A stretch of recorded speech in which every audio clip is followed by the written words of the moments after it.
Meus queridos amigos, meus queridos irmãos, sejamos todos bem-vindos. Que a paz de Jesus, nosso mestre, nosso modelo, esteja em nossos corações. Como a gente vem dizendo, estamos vivendo esse período onde é necessária o nosso distanciamento, mas distantes geograficamente, distantes fisicamente, mas unidos pelos mesmos laços de afeto, de companheirismo, de ideal. Por isso, nós aqui estamos reunidos em mais essa noite, para podermos discutir, conversar, ouvir um pouco mais sobre essa nossa doutrina consoladora, numa noite extremamente especial para todos nós. E especial por um motivo duplo, não é verdade? Especial porque foi num sábado, inclusive, pela manhã, de um 18 de abril, há 163 anos atrás, que chega para a humanidade o Consolador prometido por Jesus, materializado assim pelas mãos de Kardec, naquela manhã fria de sábado. Chega a primeira edição de O Livro dos Espíritos. E uma noite especial para nós também, já que o nosso companheiro, nossa companheira Leide, temos aí a comemoração, seria o aniversário de Andrei, esse querido espírito que esteve conosco, nos deu a honra de estar conosco, né? Bom, para as nossas reflexões iniciais, eu vou ler aqui fazer uma pequena leitura do que publicou no Correio de Paris, de 11 de junho de 1857, um companheiro chamado Duchalard. Ele falava sobre a doutrina espírita e sobre o Livro dos Espíritos. Faz pouco tempo, publicou o editor Denty uma obra deveras notável, diríamos mesmo muito curiosa, se não houvesse coisas às quais repugna qualquer classificação banal. O Livro dos Espíritos do Senhor Allan Kardec é uma página nova do próprio grande livro do infinito, e estamos persuadidos, uma marca será posta nessa página. Seria lamentável que pensassem estarmos aqui a fazer reclame bibliográfico. Se tal se pudesse admitir, preferiríamos quebrar a perna. Não conhecemos absolutamente o autor, mas proclamamos bem alto que gostaríamos de conhecê-lo. Quem escreveu aquela introdução que abre o Livro dos Espíritos deve ter a alma aberta a todos os sentimentos nobres. Aliás, para que não se ponha em dúvida a nossa boa-fé e nos acusem de partidarismo, diremos com toda a sinceridade que jamais fizemos um estudo aprofundado das questões sobrenaturais. Apenas, se os fatos produzidos nos causaram admiração, pelo menos não nos levaram a dar de ombros. Somos um pouco da classe chamada dos sonhadores, porque não pensamos como todo mundo. A 20 léguas de Paris, ao cair da tarde, quando em nossa volta tínhamos apenas algumas cabanas esparsas, pensamos naturalmente em coisas muito diversas da bolsa, do macadame dos boulevares ou nas corridas de Longchamp. Muitas vezes nos interrogávamos, e durante muito tempo, antes de ter ouvido falar em médiuns, a respeito do que se passava nas regiões que se convencionou chamar de o alto. Há tempos chegamos mesmo a esboçar uma teoria sobre os mundos invisíveis, guardando-a ansiosamente para nós, e nos sentimos muito felizes porque a encontramos quase por inteiro no livro do Senhor Allan Kardec. A todos os deserdados da terra, a todos quantos marcham e que nas suas quedas regam com as suas lágrimas o pó da estrada, diremos: lede o Livro dos Espíritos. Ele vos tornará mais fortes. Também aos felizes, aos que pelo caminho só encontram as aclamações e os sorrisos, diremos: estudai-o, e ele vos tornará melhores. Assim, ao que todos quantos aninham pensamentos nobres no coração e acreditam no bem, leiam um livro da primeira à última página. Aos que encontrassem ali matéria para zombarias, o nosso sincero lamento. G. Duchalard. Muito bem. Então, nesse momento, vamos convidar a todos para nos aquietarmos e, juntos, unidos nessa reunião, elevarmos os nossos pensamentos ao alto, para assim nos conectarmos com o nosso Pai de amor. Ó Senhor Deus, Pai amoroso, bondoso e misericordioso. Tu nos permitistes, nesta hora de transição do planeta, que aqui, mais uma vez, nos encontrássemos. Tivéssemos a possibilidade de, apesar do distanciamento imposto pela pandemia, nós aqui possamos ter a oportunidade de nos olharmos, de nos sentirmos e de ouvir, Senhor, a Tua mensagem, que será para nós hoje mais um motivo de reflexões profundas, certamente. Aproveitamos desde já para lhe agradecer por todas as oportunidades que temos e, em especial, por esses momentos em que nos são dados, permitidos, para que a gente possa refletir, que a gente possa aproveitar para sairmos de tudo isso melhores como seres humanos. Rogamos a Tua bênção, Senhor, para o nosso companheiro Anderson, que fará uso da palavra na noite de hoje. Que ele possa encontrar, como sempre, as facilidades do raciocínio, da palavra, para que encontre sempre os vocábulos adequados, que nos façam refletir, nos façam emocionar e nos façam melhores do que agora estamos. Certos assim da Tua presença, agradecidos uma vez mais por essa oportunidade preciosa, lhe pedimos, Senhor, a Tua bênção e a Tua permissão, para que assim possamos iniciar a atividade doutrinária da noite de hoje. Seja em nossos corações, hoje, agora e sempre. Que assim seja. Muito bem, vamos aqui liberar o microfone do nosso querido Anderson. Meu amigo. Muito bem. Já estamos? Então, boa noite a todos. Eu queria, de primeiro momento, parabenizar todos nós, né, que já no ápice da nossa consciência já conseguimos admitir a doutrina espírita como um elemento estruturador da nossa inteligência, da nossa moralidade, né? Porque, como disse o André, hoje 63 anos, né? 63 anos da primeira edição do Livro dos Espíritos, e com toda certeza vocês vão ver, veio para trazer um alento à humanidade. Queria também dizer aos senhores, né, que a minha alegria é redobrada hoje por conta de Andrei, né? No dia 18 de abril do ano de 2011, às 14 horas, estava a caminho, né, de mais uma encarnação, o companheirinho que a gente conheceu aqui pelo nome de Andrei, que nos trouxe muita alegria para mim, para a Leide, e quero acreditar para todos aqueles que conviveram conosco 3 anos, 8 meses e 8 dias. Foi momentos de muita alegria. Até o desencarne dele foi assim uma coisa memorável para mim, tá certo? Então, estou em alegria hoje, queria dizer para os senhores, tá certo? Dúbia, né? O segundo momento, eu gostaria de dizer para os senhores que essa inovação, esse momento que nós estamos vivenciando, né, que é essa pandemia global, afetando o Brasil, afetando a Bahia, afetando nós aqui na nossa região, ela trouxe para nós algumas novidades, algumas possibilidades que, eu vou falar de mim, eu desconhecia como metodologia para que nós pudéssemos aumentar a nossa interação com relação à coletividade, a partir da nossa família, a partir dos nossos parentes, como também os nossos companheiros de doutrina espírita e companheiros mais longínquos, como, por exemplo, eu tenho uma amiga da Inglaterra que, com toda certeza, ela vai estar visualizando a gente. Se não for agora, nesse momento ao vivo, ela vai estar depois nos momentos gravados. Então, olha que interessante. Então, são descobertas que nós vamos fazendo, possíveis de nos alegrar, possíveis de nos tornar mais felizes, ainda que elementos desestruturantes como essa pandemia acontecendo com a gente, né? O último momento de expositiva que eu tive foi exatamente no dia 15 de março, lá na cidade de Castelo, no Espírito Santo, com o companheiro Cristiano, que você conhece, né, André?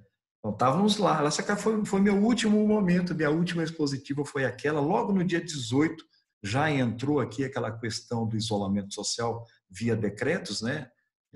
estaduais, municipais, e assim foi. Então, aí nos encavernamos e passamos a fazer aquilo que a Elísia falou. Nós estamos num momento onde estamos aprendendo a gostar dessas palestras digitais, visuais, né? Mas não podemos ficar só nisso não, né, Elísia? A gente tem que, dentro em breve, voltar às nossas atividades normais. Porém, vamos saborear, enquanto momento, essa atividade agora, né, de podermos nos relacionar via digital. E a noite vai nos trazer uma oportunidade da gente trazer aí uma reflexão em torno dessa colocação aqui, é de André essa colocação, tá? O significado da chegada do Espiritismo para o progresso da humanidade. Bacana, né? Não sei se eu tenho essa condição, mas eu vou ofertar alguns princípios para os companheiros, tá? Princípios para reflexões. E vocês vão ver que são simplistas de minha parte, mas eu espero contribuir para o avanço do entendimento maior dos companheiros daqui para frente nessa colocação, né? O que significa o Espiritismo para o progresso da humanidade, tá certo? E qual é a forma que eu pretendo utilizar com os companheiros? Eu pensei de várias formas.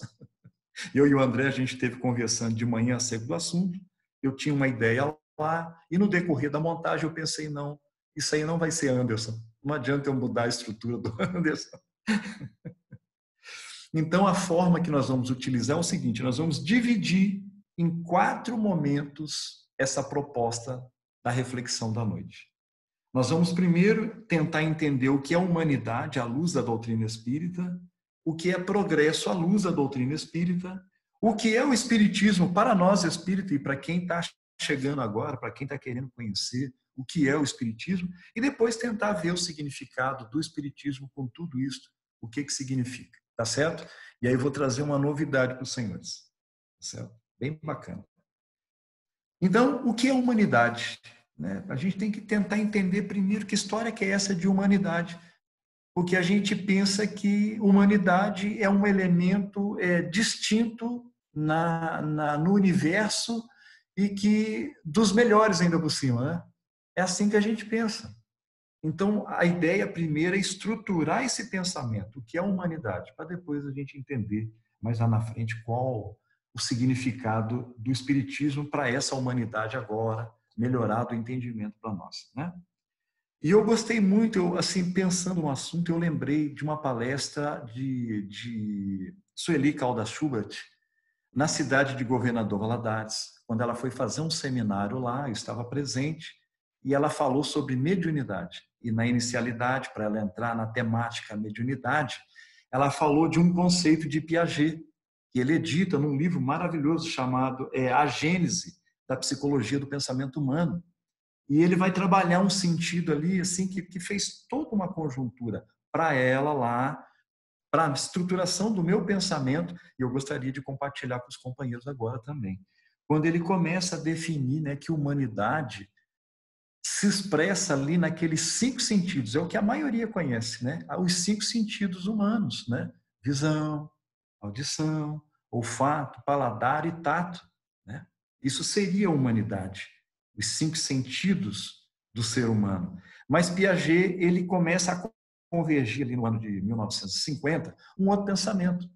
Ele definiu que essa estrutura dos 5 sentidos humanos, ele teria que ter correlação com uma outra que administrava tudo isso, que ele determinou que isso era a coordenação motora. Então, havia de existir um outro elemento na humanidade, né, no ser humano, que pudesse administrar todos esses sentidos. Então, ele chamou lá de função cognitiva. Esse pensamento vai trabalhar essa tese dele, né, a função cognitiva. E o que é essa função cognitiva que administra toda a nossa coordenação motora? Aí ele começa uma explicação, que se nós fôssemos ver pelos elementos existenciais da natureza, então os outros elementos, né? Então animal, vegetal, mineral, só a coordenação motora, o ser humano perde para muitos elementos o aperfeiçoamento dessas coordenações motoras, ou seja, animais que enxergam muito melhor que o ser humano, animais que ouvem muito melhor que o ser humano, animais que têm paladar muito melhor que o ser humano, né? E o tato, e assim vai. Então, aí ele começa a definir uma explicação lógica ali, na época lá, apresentada por Sueli Caldas Schubert, nas funções cognitivas. E vocês vão ver que faz todo sentido na matéria que ela trabalhou para nós, a mediunidade, como também para nós entendermos hoje o que é humanidade, o que é ser humano, né? O que é fazer parte dessa coletividade, a função cognitiva. E aí ela começa a trabalhar alguns elementos que Piaget trabalhou lá, né? Que é as funções de memória, as funções de atenção, as funções de percepção, as funções de linguagem, as funções executivas que vai trabalhar o planejamento e o raciocínio lógico. Olha que interessante, né? Isso é muito interessante a gente entender como fazendo parte da humanidade esses elementos, porque vai estruturar o entendimento nosso de algumas coisas, como, por exemplo, na mediunidade. A gente vai ver ali médiuns que têm funções mais cognitivas e médiuns que têm funções mais de coordenação motora. E a gente pode citar alguns elementos, né? Por exemplo, o médium psicógrafo, né? Ele trabalha mais coordenação motora. O médium de cura, mais coordenação motora. Mas tem outros médiuns que trabalham mais as funções cognitivas, ou seja, utilizando a mediunidade mais para essas funções. E aí nós vamos ver companheiros que têm mais memória, outros que têm menos memória, companheiros que têm mais atenção, companheiros que têm mais dificuldades para ter atenção, companheiros que têm mais percepção do que está à volta dele, companheiros que têm menos percepção ao que está à volta dele, companheiros que têm mais facilidade para a linguagem, companheiros que têm mais dificuldades com a questão da linguagem, as funções de planejamento, companheiros que são hábeis para planejar coisas e companheiros que têm mais dificuldades para planejar coisas, companheiros que planejam mais e executam menos, companheiros que já gostam mais de executar do que propriamente planejar. Então, tudo isso é humanidade. Mas tudo isso, segundo Sueli Caldas Schubert, é matéria. É desenvolvimento orgânico. É desenvolvimento do corpo físico. A maioria de nós confunde isso daí, né? Que humanidade é só isso. É desenvolver a memória, é desenvolver a atenção, a percepção, a linguagem, né? As conjugações do raciocínio lógico. Acho que é só isso daí, isso aí é suficiente. E não é. A gente precisa admitir humanidade na concepção espírita para a gente juntar tudo isso e aí definir se nós, né, fazer uma análise íntima, né? Já estamos propriamente humanos dentro daquele padrão ideal ou ainda estamos com falência dentro da própria proposta humana. Então, faz necessário a gente conhecer mais coisas, além do que a ciência, além, né, do que os nossos companheiros cientistas eles expõem. E o que a doutrina espírita, então, diferencia da ciência, disso tudo que a gente falou aqui agora, das funções de coordenação motora, das funções cognitivas, o que significa ser humano? Aí vem o conhecimento. Se a gente não apelar para conhecer novos elementos, a gente vai ter dificuldade de entender quando uma pessoa fala o espiritismo vê diferente a humanidade. Então há necessidade de conhecer. Por isso que Kardec deixa essas 5 obras maravilhosas e outros elementos para o conhecimento humano. Qual a finalidade? Tornar as pessoas espíritas? Não, ampliar o conhecimento. Essa é a nossa ideia. Ampliar o nosso conhecimento em torno do entendimento de nós mesmos. O que é nós sermos seres humanos. E aí, então, nós começamos a ver, pela doutrina espírita, que a humanidade é uma fase da evolução do princípio inteligente. Pouca gente sabe disso. Ela é uma fase. Nós não nascemos humanos. Nós nos fazemos humanos e vamos avançar em outras etapas. Que etapas são essas? Pelo Espiritismo, a gente pode começar a definir os angelicais, que é uma palavra mais popular. Se nós formos olhar pela doutrina espírita, naquela escala espírita, seriam os espíritos puros, né? Então, que história que é essa? Como que funciona o sistema humanidade por essa visão espírita? Então, nós vamos, através do conhecimento, entendendo que nós, quando Deus criou-nos, nós não nascemos humanos. Nós não nascemos espíritos. Nós nascemos lá atrás, em momentos anteriores. A mônada celeste, princípio inteligente, Aí caminhamos em todas aquelas etapas do progresso que aqui no planeta Terra a gente identifica como mineral, como vegetal, como animal, para daí chegar na fase hominal. Olha que interessante. E haverá outras etapas. A gente não entende direito como que funcionará depois de ser humano, mas nós seremos outras situações. Estaremos propostos à pedagogia da alma, do espírito, em outras etapas. Então, humano é uma fase transitória que nós, no momento, estamos humanos. Olha que interessante, né? Quando a gente descobre isso, a gente já vai descobrindo, então, que nós atravessamos muitos reinos, né? A gente vê, por exemplo, as religiões mais tradicionais falando o reino dos céus é chegado. Olha que ótimo, né? Deve ser a próxima etapa, porque nós já passamos muitos reinos. Nós já atravessamos muitos reinos. Então, aquelas pessoas que estão desanimadas com a vida, ela tem que ter esse conhecimento. Que nós já avançamos. Hoje que estamos na fase hominal, ou na humanidade da vida, já atravessamos outras etapas. Se atravessamos as outras etapas, vamos atravessar essa também. Então, é verdade, o reino dos céus está à nossa porta. Está assim, como etapa de avanço, de progresso. Então, humanidade para o espiritismo é uma etapa da alma, do espírito, que galga o progresso. É isso que é humanidade para o espiritismo. Simples, simplesinho, quando você começa a entender alguns elementos. Beleza, gente? Vamos passar para a próxima etapa, senão vai até meia-noite. Então, agora nós vamos para progresso. O que é progresso? Né? O que é progresso? E, novamente, eu me encontro na condição de ofertar elementos, como diz André Pechin, da gente desconstruir alguns elementos que há milênios a gente vem construindo e acha que isso é tudo. Nós vamos ver que progresso para o espiritismo é um pouquinho diferente daquilo que a maioria das pessoas entende.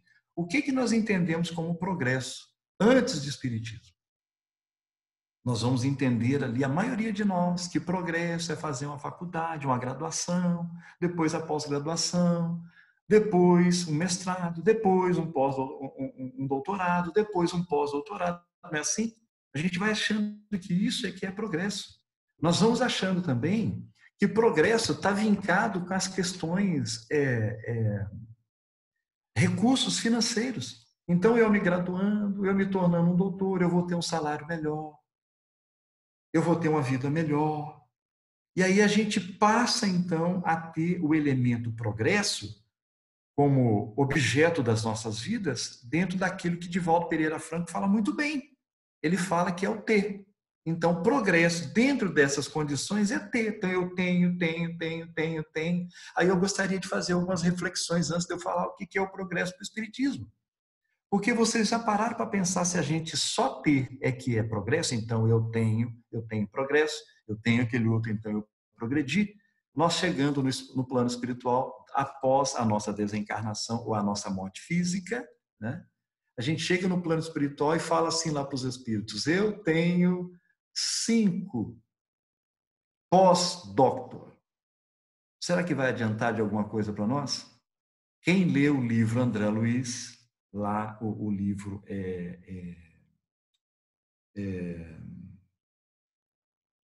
me falhou o nome do livro agora, tá certo? Nosso Lar. Quem lê aquele livro vai ver muito bem que isso não adianta de muita coisa, não. Tá certo? Então, quem se pautar apenas no ter, ele vai alcançar alguns status sociais. Mas para a sua alma, isto pode significar pouco. Como, por exemplo, a pessoa que achar que o progresso é ter volume econômico, volume financeiro. Ele chegando lá no plano espiritual, né, que a doutrina espírita fala das consequências, né? Chegando no plano espiritual e falando assim lá para os espíritos: olha, eu lá no plano material, enquanto eu estive encarnado, eu tive 10 milhões de reais. Eu deixei lá 10 milhões, 100 milhões de reais. Será que isso vai adiantar de alguma coisa? Quem quiser saber se isso adianta de alguma coisa, é só ler o livro Céu e Inferno. quando Kardec vai colocar lá vários elementos, né, que foram felizes aqui no plano material e lá no plano espiritual não foram. E entre eles está aqueles de riqueza, aqueles que tiveram recursos financeiros avantajados aqui. Então a gente vai ver que só esse elemento, ele é pouco. Ele é pouco. Então, progresso para aquele que está querendo entender mais amplo, principalmente envolvendo a questão alma, esse progresso de ter, como diz Divaldo e Joana de Ângeles, é pouco. É pouco. Não estou dizendo que não é necessário, né, que a nossa estabilidade, ela traz assim cunhos de alegrias momentâneas e até mesmo de felicidade. Os espíritos apontam isso. Kardec perguntando o que é felicidade, eles dizem lá, para as questões materiais, a posse do necessário. Mas tem outras coisas lá, tem outros elementos. Tem os elementos que nós vamos abordar aqui ao longo da nossa fala. Então, progresso, só ter questões materiais é pouco. Eu vou junto com o Divaldo e com Joana de Ângeles. É pouco. Progresso tem que significar mais do que isso. Mais do que graduação, mais do que recursos financeiros, mais do que posso ter a minha casa própria, meu carro, minha viagem, mais do que isso. Tem que significar mais do que isso. Então, o que é progresso para o Espiritismo? O que é isso? O progresso para o Espiritismo nós já começamos a determinar ali quando a gente foi estudar sobre humanidade, quando a gente falou de humanidade. Então, progresso para o Espiritismo fala de alma, fala de alma. E o que isso significa? Então, aquela ideia de que nós não nascemos espírito, nós partimos lá do princípio, na moda da celeste, princípio inteligente. Dentro do princípio inteligente, depois de passar por vários elementos de descoberta de sensações, de descoberta do instinto, né, que são os pródromos da inteligência futura, até quando nós chegamos aos elementos ali, quando a gente teve condição de dizer o que nós queremos, e Jesus falou disso. A gente só não deu importância e nem parou para estudar acerca do que ele falou. Tem uma fala de Jesus muito interessante lá no livro de Mateus, no capítulo 5, 37, se eu não me engano, o versículo, ele fala assim, ó, seja o vosso dizer sim, sim, ou não, não. Ali nasceu o Espírito. Quando nós, enquanto princípio inteligente, agindo pelo instinto, tivemos a capacidade de dizer sim ou não, ali nos tornamos espírito. Olha que interessante. Então, toda pessoa instintiva, ela tem que começar a ter aquele pensamento que Piaget fala lá, na função cognitiva, do planejamento executivo. Aquele pensamento do raciocínio lógico. A gente tem que começar a chegar naquele nível que ele fala lá. Então, a ciência também está correta dentro dessa proposta. Né? Por quê? Porque nós nos tornamos espírito quando tivemos essa capacidade de dizer isto sim, isto não. Pronto, espírito. Saímos daquela faixa do princípio inteligente, admitimos a proposta humanista como homem, como espírito, e agora então nós tomamos decisões. Nós começamos a dizer o que nós queremos e o que nós não queremos. O que a doutrina espírita diz? Ela diz o seguinte: e quando nós começamos, então, a tomar as decisões, nos tornamos espírito e passamos ao elemento na cadeia do progresso, na fase hominal. E dentro dessa fase hominal, pelo fato de nós termos decisão, nós admitimos agora as consequências dos nossos atos. Enquanto éramos princípio inteligente, não havia ainda esse postulado sobre nós. Mas agora que nós aprendemos a decidir, então agora as consequências dos nossos atos é sobre nós. Aí vem várias consequências a partir disso. Nós vamos encontrar então elementos dentro do patamar humanoide, então, portanto, espíritos, né, com dificuldades, com sofrimentos, com tristezas, e na maioria das vezes acusando terceiros, acusando conjunturas externas, porque não conhece que toda aquela problemática que ele está atravessando, aquela dificuldade que ele está atravessando, a problemática é interna, é derivado de alguma decisão que ele tomou nesta vida ou em outras que antecederam essa. Olha que interessante. Quando a gente vai estudando sobre o progresso, nós vamos encontrando elementos que vai fazendo nós identificarmos como nós estamos. Se eu estou bem, eu tenho que admitir que são assertivas as minhas ações a partir dessa encarnação, como também de outras encarnações. Ah, não estou bem. Então, isso quer dizer que as minhas atitudes, ou desta, ou de outras encarnações, elas não foram tão assertivas assim. E as consequências dessas ações estão sobre mim. Olha que interessante. Aí vai resolvendo várias questões psicológicas, várias questões religiosas, como, por exemplo, os judeus, eles admitiam em tempos anteriores que parte das suas dificuldades era uma herança paterna, ou dos avós, ou dos bisavós, e assim ia. A doutrina espírita, com essa resolução de progresso, esse entendimento maior sobre o progresso, veio trazer luz nessa questão. Não tem nada a ver as minhas dificuldades, os meus sofrimentos, com os meus pais, com os meus avós, com os meus bisavós. Tem a ver comigo, com as minhas ações, o meu dizer, como disse Jesus lá, ou sim ou não. Quem sabe no momento errado eu disse um sim, quando era para dizer não. Ou quem sabe eu disse um não, quando era para dizer sim. E isso gerou uma consequência. E essa consequência eu vou ter que resolver ela. É eu quem tem que resolver, e não ela. Então isso é progresso. Mas então qual é o ideal do progresso para a doutrina espírita? Pouca gente sabe disso também. Por isso que a gente oferta nos cursos do ESG, nos cursos do Livro dos Espíritos, no curso do Evangelho e outros cursos mais. A ideia do progresso ideal para a doutrina espírita. Qual é o progresso ideal? Não que a gente não possa fazer a faculdade, o doutorado, isso aqui é ter uma vida mais tranquila, mais economicamente, financeiramente. Não, não é nada disso. O progresso para o espiritismo tem a ver com a alma. Com a alma. Então, qual é o progresso da alma que importa a nós? Aí a doutrina espírita é específica. Ela vai falar das potências da alma. É ali que a gente, observando aqueles elementos e trabalhando esses elementos, nós alcançamos o progresso real. Porque é como Jesus falou, aquela historinha do rico, né, e de Lázaro, que era um mendigo.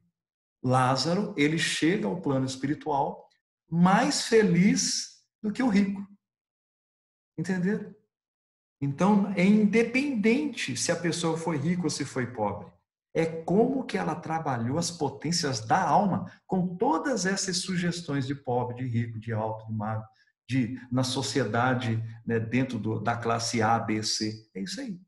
Então, nós, dentro da onde nós estamos, como que nós trabalhamos as potências da alma? Isso que é progresso. E aí vem lá as situações, né, para a gente entender o que é potência da alma. Vontade é uma delas. Consciência, livre-arbítrio, pensamentos, sentimentos, né? A vontade está ligada ao querer. Aí o próprio Jesus falou, né? Quando que nós começamos a um desenvolvimento mais amplo? Quando a gente começou a determinar o que nós queremos. Sim, sim, não, não. Ali começou tudo. Aí a ideia, então, mas como assim desenvolver a capacidade ou a potência da minha vontade? Aí eu tenho, em palestras, eu falo isso, tá, gente? Tem pessoa, todos nós temos vontades, todos nós. Agora, quantos por cento de toda a tua potência você emprega na tua vontade? Tem pessoas que parcelam essa vontade, né? Então, ela tem 5% para uma coisa, 5% para outra, 5% para outra, 5% para outra, depois ela não consegue entender por que ela não consegue executar coisas. Porque a vontade dela é parcelada. Ela parcela essas vontades. Aí, com certeza, a potência dela vai estar reduzida. Então, qual é a ideia? A gente ter um objetivo e colocar o máximo possível de vontade naquilo. O máximo é o máximo. Se a gente pudesse usar 100% de vontade no nosso objetivo, a gente concluiria mais rápido. E Jesus fala disso. Tudo que vós pedirdes ao Pai vos será concedido. Tudo é a vontade. Ele estava falando da vontade. Agora, quantos por cento de vontade eu emprego nos meus objetivos? Eis a questão. E a doutrina espírita, então, fala isso para nós. Progresso é quando você, admitindo que a potência, a vontade sua, você tem que trabalhar ela. Então aí é trabalho. É um trabalho que pode demorar uma encarnação, 2, 3, mas você vai ter que começar a desenvolver a potência da vontade sobre si, né? Consciência, que história que é essa? Como potência de alma, né? É conteúdo. Certa vez, né, a gente estava num evangelho numa casa e uma companheira chegou e ela tinha brigado com o marido. Ela tinha tido uma discussão com o marido tinha saído de casa nesse evangelho. E aí ela teve a felicidade de compartilhar com a gente esse acontecimento. E aí ela falou assim, olha, Anderson, estava eu e outros companheiros, eu vou usar só meu nome, tá certo? Olha, Anderson, meu marido diz que eu sou burra e eu não concordo com ele, eu sou inteligente, muito inteligente. Ele está equivocado, olha para você ver. É que lógico que ele chamou ela disso porque tinha alguma coisa acontecendo lá. Ela só não quis falar o fato, ela falou só a acusação, né? E aí nós tivemos a felicidade de perguntar para ela, ótimo, acreditamos que você é inteligente. Agora, o que você faz para se autodeterminar inteligente? Aí ela parou a atenção sobre nós e perguntou o que você quer dizer. Eu falei, o que você faz para você ser inteligente? Você lê, né? Você faz uma faculdade, você fala línguas, o que você faz para você se autodeterminar? Eu sou inteligente. Ela não me respondeu. Ela enxergou que o marido talvez estivesse correto na acusação. Então ela não tinha que achar ruim com o marido. Ela tinha que buscar um posicionamento de afirmação. Então, o que é consciência? É afirmação, é autoafirmação. Agora, autoafirmação em quê? Qual é o meu conteúdo para mim me autoafirmar? Esse é o motivo de grande parte de companheiros em processos depressivos, em processos, né, de estresse, em processos de desânimo, que no fundo, o que está faltando é conteúdo. É isso aqui, é desenvolvimento da potência da consciência. Aí você fala, mas eu sou cego, eu não consigo ler. Eu sou surdo, eu tenho dificuldade de ouvir. Eu não gosto de palestra. Gente, olha o que os Espíritos disseram para nós, a cega de consciência. Nós imaginávamos que as leis divinas, que é conteúdo, estavam impressas em livros. No país tal, na religião tal, não era assim que a gente pensava antigamente? Olha o que os Espíritos disseram. Aonde que está a lei divina? Na consciência. O que eles quiseram dizer com isso? Nenhum de nós pode falar que não tem condição de ter conteúdo. Ninguém pode falar, eu não tenho condição. Você tem. Você tem. Basta ter vontade. O que você tem que ter é ter vontade. Peraí, afirmação, então, é conteúdo?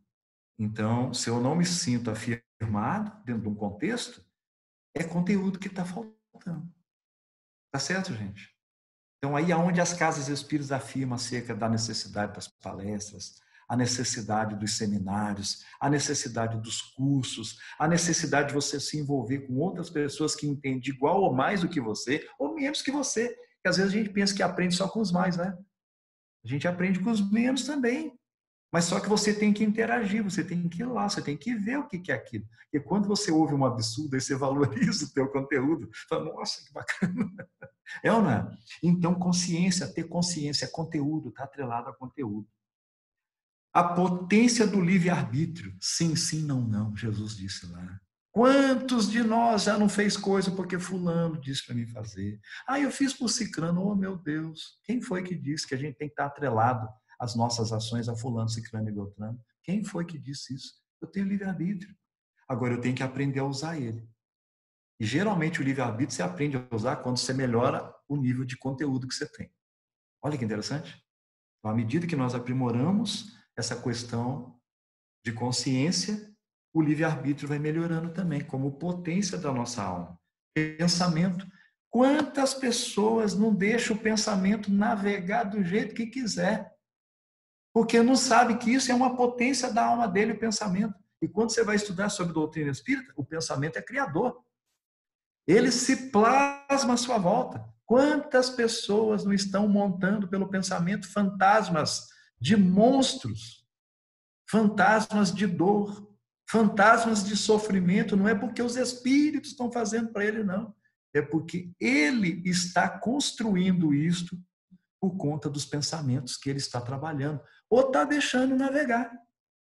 Está se deixando navegar por pensamentos.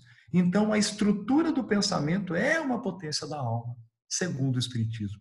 E nós devemos trabalhar em disciplinar esse pensamento. É disciplina. Não é todas as coisas que eu devo navegar. Né? E Joana de Ângeles é maravilhosa. Quando surgir um pensamento infeliz, o que é para a gente fazer? Dizer, não, eu não estou vendo você, eu não estou enxergando você? Não tem como fazer isso. Tem como você substituir um mau pensamento por um bom pensamento. Um pensamento infeliz por um pensamento infeliz, né, por um pensamento feliz. Tem como? Tem como. É isso que é desenvolvimento do pensamento. É essa disciplina, essa harmonia, esse equilíbrio. Né? E os sentimentos? Eu deixei por último porque ele vai fazer falta lá na frente, numa resolução que nós vamos trazer. Os sentimentos também é a potência da alma. Muito poucos seres humanos entendem isso como progresso. Desenvolver sentimentos, sim, Senhor. E nós somos dotados de sentimentos. A maioria de nós conhece sentimentos por bons e maus, né? Bons e maus. Apenas essas duas resoluções. Mas dentro de todas as resoluções de sentimentos que nós pudemos abarcar, e são muitos, a doutrina espírita convida nós a entender o sentimento do amor. Uma palavrinha simplista, né? Amor, amor. Jesus foi tão bacana que ele disse o seguinte, que nós poderíamos resolver todas as questões das leis divinas, todas, numa palavrinha só, amor. Amar a Deus sobre todas as coisas e ao próximo como a gente pronto, amar. Se você ama, você tem total condição de progredir. E é justamente o amor, um sentimento nobre, que a doutrina espírita vem apontar para nós através da sua maravilhosa doutrina. Quando determina que a bandeira desse espiritismo é a caridade. Então, a caridade para a humanidade, ela tem essa finalidade de fazer realçar esses sentimentos humanos de alma, como potência de alma em nós, em nossas atitudes. E aí então nós vamos ver pessoas lá de alto gabarito dentro da nossa sociedade, como juízes, né? Como médicos, como prefeitos, né? Outros elementos da nossa sociedade de nível, dando cesta básica, participando de um sopão, dando passe magnético, trabalhando em outras atividades sociais. Não é isso, é a caridade. Por quê? Só esses elementos de progresso material, que Divaldo chama de ter, é pouco. É pouco. A gente precisa trabalhar as potências da alma, independente de quem nós somos, juiz de direito ou um gari. Independente disso, nós temos que trabalhar também as potências da alma. Então, para o Espiritismo, ela guina para esse outro lado e faz a gente observar.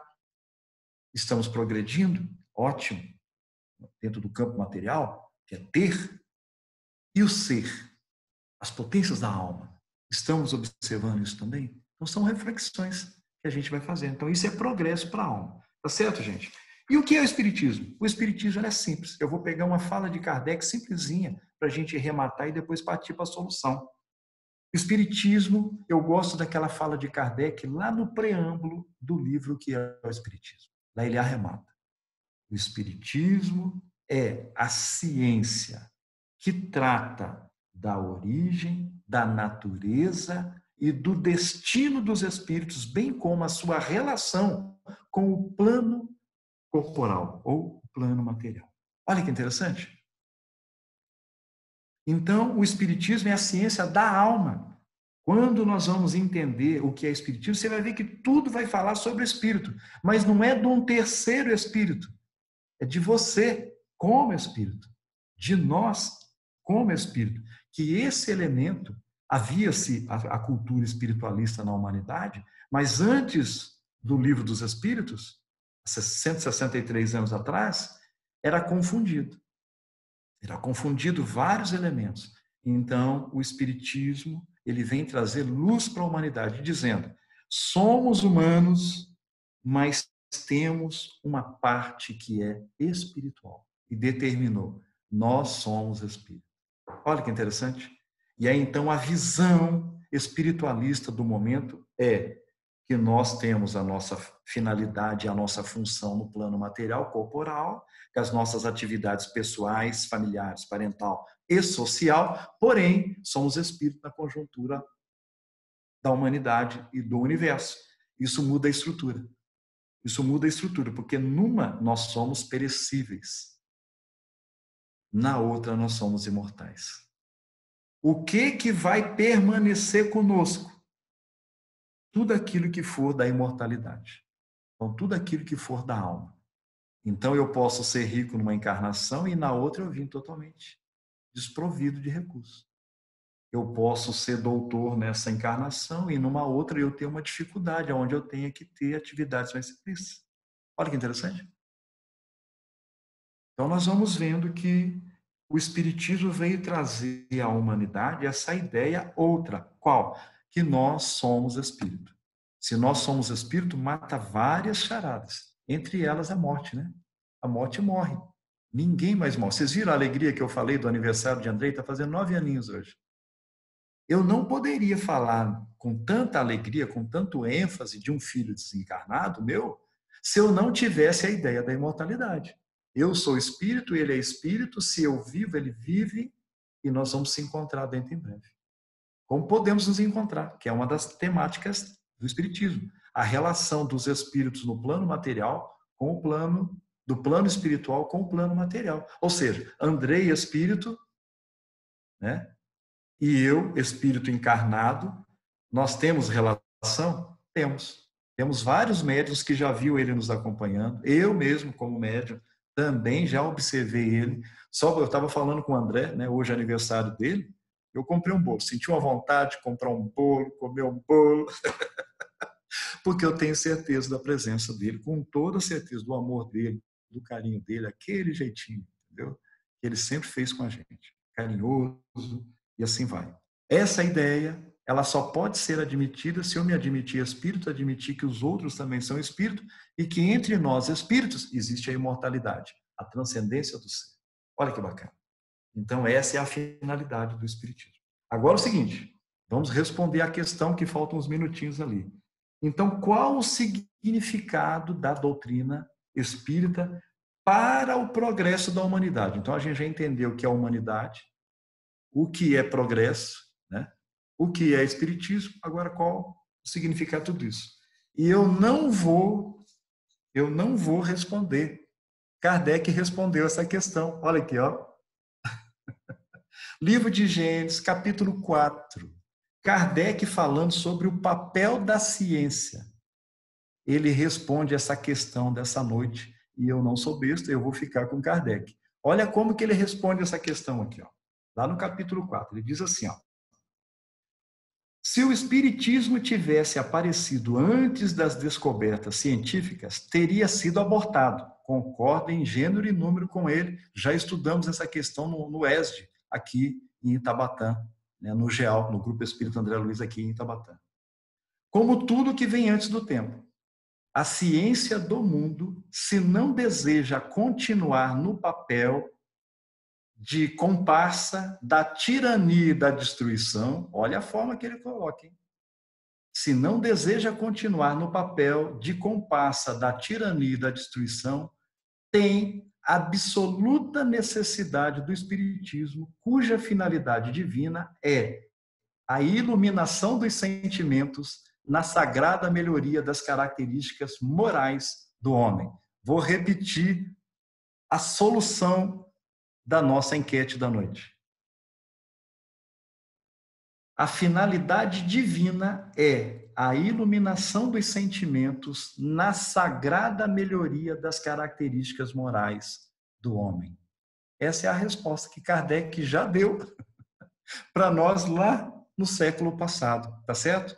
Então, qual é o significado do espiritismo na humanidade? Iluminação dos sentimentos. Nós estudamos sobre o progresso e nós vimos que no progresso da alma, os sentimentos têm que ser melhorados. Têm que ser melhorados. Então, aquele que está buscando progresso material, que é ter, ele não está errado, mas está fazendo pouco. ele tem que buscar também o progresso da alma. E dentro do progresso da alma, ele vai encontrar dentro daqueles patamares que a gente falou, que é o desenvolvimento da vontade, da consciência, do livre-arbítrio, do pensamento e dos sentimentos.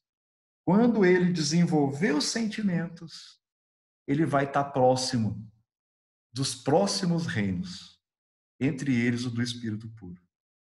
E quando a gente vai fazer uma análise racional da escala dos espíritos, né, que está lá na questão número 100 do Livro dos Espíritos, quando eles começam a falar ali daquelas 3 ordens, né, a terceira ordem, segunda ordem, primeira ordem, nós estamos trafegando ali da 6ª ordem para trás, 6ª ordem, 7ª ordem, 8ª ordem. Nós estamos por ali, na terceira, na classe, né? Na classe. Na 6ª, 7ª, 8ª classe da terceira ordem. A segunda ordem, que já é um progresso para nós, a próxima etapa, que é a 5ª classe, é a dos espíritos bons, dos espíritos benevolentes. Olha que interessante. Então, o bem, o amor, os sentimentos depurados, o entendimento dessa potência da alma vai nos levar ao nosso progresso espiritual. E o que isso significa?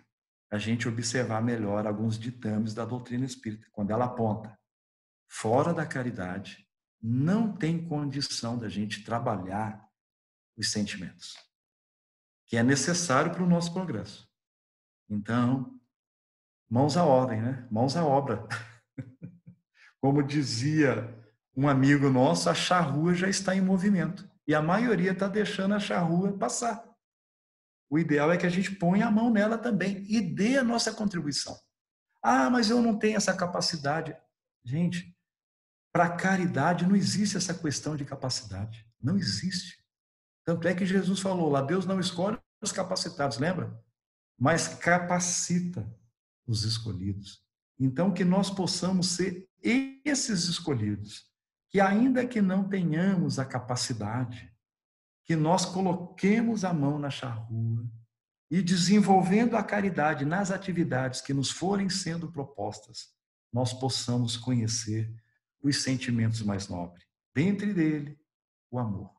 O amor por nós mesmos, em constituição de vida corporal, respeitando o corpo, respeitando a alma que sou, respeitando o espírito que sou, respeitando as pessoas que estão à minha volta. Segundo Jesus, os mais necessitados é que têm essa condição da gente executar essa caridade, esse amor, esse sentimento, de tal sorte, olha a dimensão do sentimento, de tal sorte que um dia nós vamos, inclusive, amar os nossos inimigos.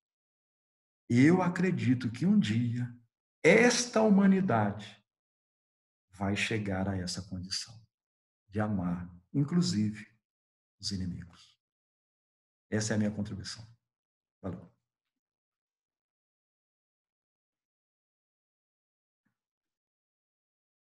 Bom, gente, Anderson, em primeiro lugar, gostaria de te agradecer imensamente pela sua disponibilidade, né, de estar aqui conosco e falar tão belamente, né? Foi muito bonito te ouvir, foi muito profundas reflexões, né, que você nos faz para nos auxiliar aí nesse entendimento de como nós devemos nos comportar, qual o auxílio que a doutrina espírita tem para nos auxiliar nesse progresso tão necessário para nós, né?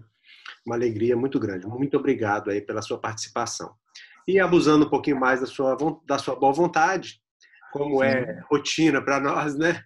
Eu vou pedir para você para poder fazer a nossa prece, já convidando a todos que desejarem magnetizar as águas, fluidificá-las, que já coloquem ela aí do ladinho para que a gente possa fazer isso, tá bom? Então, Anderson, eu vou pedir para você, aproveitando aí essa energia boa que você trouxe para nós, para fazer a prece, então, de encerramento da nossa atividade de hoje.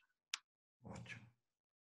Então, nesse mesmo sentimento que nos envolveu, por afinidade, por sintonia, de formas digitais, mas unidos pelo coração, pelos sentimentos do amor, gostaria que todos nós pensássemos nos elementos da vida que são superiores a nós. Deus, o nosso Pai, a inteligência suprema e a causa primária que rege todo o universo, inclusive a cada um de nós. Que esse sentimento amor pudesse transcender as esferas físicas, perispiríticas e espirituais de cada um de nós e chegássemos ao elemento agregador do universo, Deus, o nosso Pai. Que esse sentimento, ao longo das extensões, amor, pudesse também envolver aquele que para nós é o elemento de exemplo, é o elemento de guia, é o elemento realmente de irmão, agregador aqui no planeta Terra para nós. Jesus, o nosso estimável governador, o nosso Cristo de Deus para nós. Que ele pudesse, nesse momento, envolver todo o planeta Terra. Crise seria o momento que estamos vivendo, mas que o amor supera todas as coisas. Que o amor de Deus, que o amor de Jesus pudesse envolver esse planeta nosso, principalmente aqueles elementos mais infelizes, aqueles que mais estão sofrendo, aqueles que se encontram desamparados, aqueles que se encontram em elementos de penúria, muitas das vezes não por conta dos outros, por causa da mente, a mente solitária. Como é triste uma pessoa solitária mentalmente, na condição de querer estar sozinho. Permita, Senhor, que o seu amor envolvente, assim como envolveu todos os seres naquele momento em que aqui esteve conosco há 2000 e poucos anos atrás, que o Senhor consiga envolvê-los e estimá-los e animá-los e esperançá-los e que a fé, Senhor, de alguma forma, naquele conteúdo que eles têm, que nós sabemos que é muito, mas que às vezes ele entende que é pouco, que esse pouco elemento de conteúdo faça com que sua fé se ative e que ele volte a encontrar os caminhos do progresso que nós falamos aqui, Senhor. O progresso que todos nós haveremos de trabalhar ativamente como elemento de necessidade. Temos a necessidade de progredir. Permita, Senhor, que os elementos aqui do Brasil, o nosso irmão Ismael, que nos agrega, que nos conforta, que aqui nos reuniu, nesta conjuntura, nesta encarnação, que ele possa olhar pelo nosso Brasil a partir dos nossos governantes, a partir, Senhor, de todos aqueles elementos sociais que nos dirigem de alguma forma, até chegar nos elementos familiares nossos, os nossos pais. Estamos aqui por conta deles. Que esse momento seja feliz, no sentido de isolados socialmente falando, por conta dos decretos, mas agregados pelos sentimentos de amor. Amor por mim, amor pela minha família, pelo meu pai, pela minha mãe, pelos meus irmãos, pelos meus sobrinhos, pela minha esposa, pelo meu sogro, pelos meus cunhados, pelos meus filhos, pelos meus netos. E assim vai, Senhor. Permita que o elemento sentimento venha nos agregar, ainda que por ordem de decretos e isolamentos sociais. E que essa noite o Senhor não fique em vão em nossos corações. Que ela possa, de alguma forma, significar progresso para cada um de nós que aqui estamos. E que a doutrina espírita, no seu tempo certo para cada pessoa, seja luz, como para mim, nesse momento, ela é. Que assim seja.